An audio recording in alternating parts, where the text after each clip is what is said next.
పెళ్లికి పార్టీ అడిగారండి. లాజిక్లు ఇవన్నీ మనం ఎదుర్కొనే లాజిక్లు. నేనైతే పార్టీకి వెళ్ళలేదు కానీ మరి పెళ్లికి పార్టీ అడుగుతున్నారు. మరి ఏం చేయాలండి? పెళ్లికి పార్టీ వాళ్ళకి మరి ఇవ్వకపోతే గోలంటేస్తారు నా సమకాలీన ఉద్యోగస్తులు అందరూ. అందుకే నేను వెళ్ళలేదు. కానీ నేను ఏం చేశానంటే నేను రాను కానీ డబ్బులు ఇచ్చేస్తాను రా అన్నాడంట. ఈ రాడు కానీ డబ్బులు ఇచ్చేస్తాడట. డబ్బులు ఇచ్చేస్తాను రే, నన్ను పార్టీ ఇన్వాల్వ్ చేయగానే మీకు డబ్బులు ఇచ్చేస్తున్నాను అన్నట.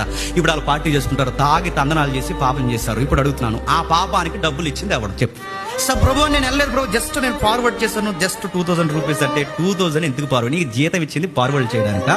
తాగుబోతు పాట చెప్పు నువ్వు నిజాయితీగా రే, నా వల్ల అవదురా, నాకు ఒక నైతికత ఉందరా, నేను ఒక గ్రంథాన్ని చదువుతున్నాను రా, అది నాకు ఒక మెసేజ్ ఇచ్చిందిరా, ఆ మెసేజ్ లో నన్ను ఖండిస్తాదరా, నేను ఇలా చేస్తే ఆ బైబిల్ ఊరుకోదురా, ఆ బైబిల్ దేవుడు చాలా ఫైర్ అవుతాడు, అందులో పవర్ ఉందరా నాయన, ఇలాంటివి నన్ను అడగండి, ఇలా కాదు మీకు ఫుడ్ అంటే చెప్పండి నేను పెడతాను కానీ బాటిల్ అడగండి రా అని చెప్పు. డబ్బులు మాత్రం చేస్తాను, నన్ను పిలవకుండా డబ్బులు ఇవ్వడం అడుగుతాడు. గుర్తుపెట్టుకో, నువ్వు ముందు నిలబడు. నువ్వు ముందు నిలబడి దేవా ఈ నీతి కొరకు నేను దేశింపడినా పర్లేదు కానీ ఈ తప్పు చెయ్యలేను.